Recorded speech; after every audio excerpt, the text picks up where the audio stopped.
Most of Utah's worst murderers all faced one man in court, Bob Stott. Now the legendary prosecutor has retired. He talked with our Rod Decker about his career and the bad guys he took down. Rod, has there been another career that really equals Stott's at all? Well, not that I know of in Utah. 4 decades, and murder case after murder case in court. She never made it in this morning. 2 search warrants were served this evening. When he rests in the same dirt as a Grammy rests, then we will rest a little more peacefully.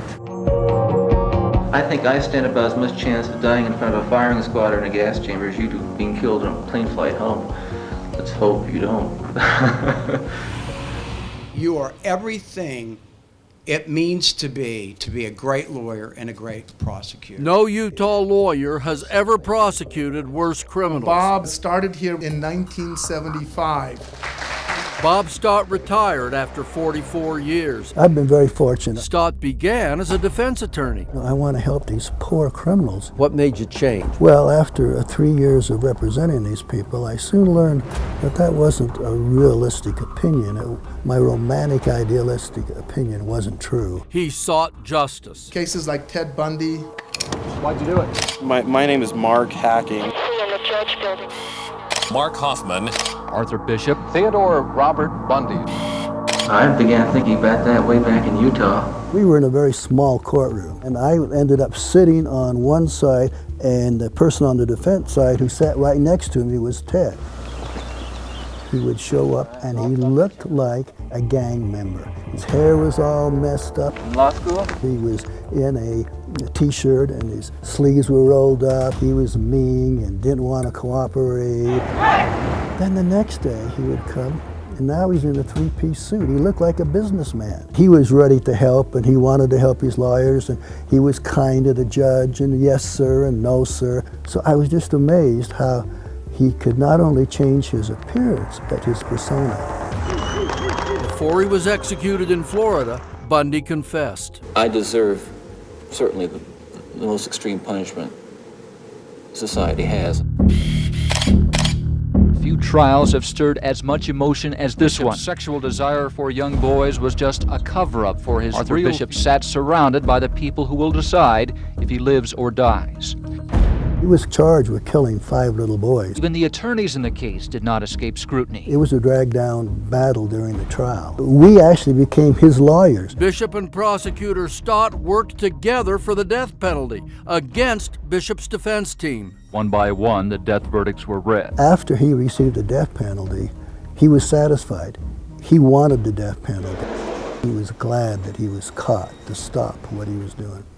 It's the kind of terror that so often grips other parts of the world. At 8:15 this morning, the bomb was wrapped like a package, the sounds of a second explosion. The Hofmann case was kind of our O.J. Simpson case. Evidence that may link Hofmann to the bombing. Everybody had an idea. Everybody had a theory. It was a very difficult case to prove. We probably had much stronger evidence on the forgeries and the documents than we did on the actual murder case. Hofmann is a dealer in historical documents.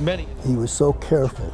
He read books on how to fool the experts. An unsettling end. Hofmann murdered Christensen and Sheets to cover up forging the documents he claimed to have found. But after we went to preliminary hearing, suddenly people realized, hey, this guy isn't true to what we believed he was. Stott made a plea bargain. By taking a plea, we were able to have him give an explanation as to all of these forgeries. What we know right now is that there was some kind of an altercation. One eastbound just got the suspect got control of apparently the officer's weapon.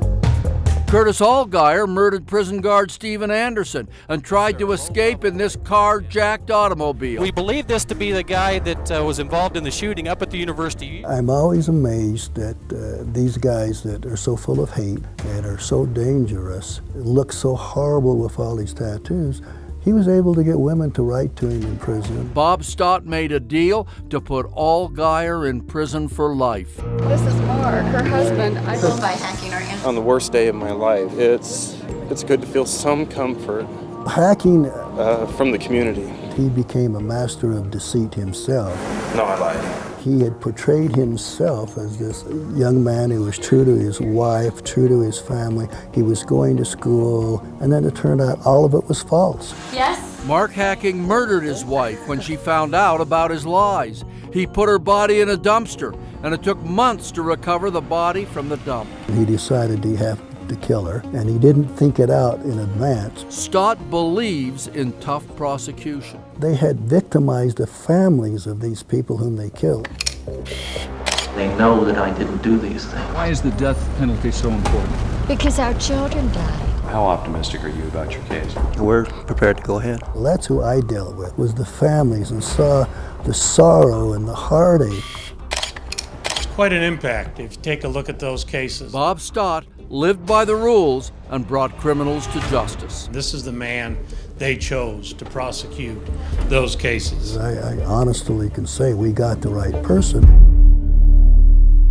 Now, Bob Stott's competitive. He wants to win, but he said he has to be careful that his competitiveness doesn't overcome his judgment.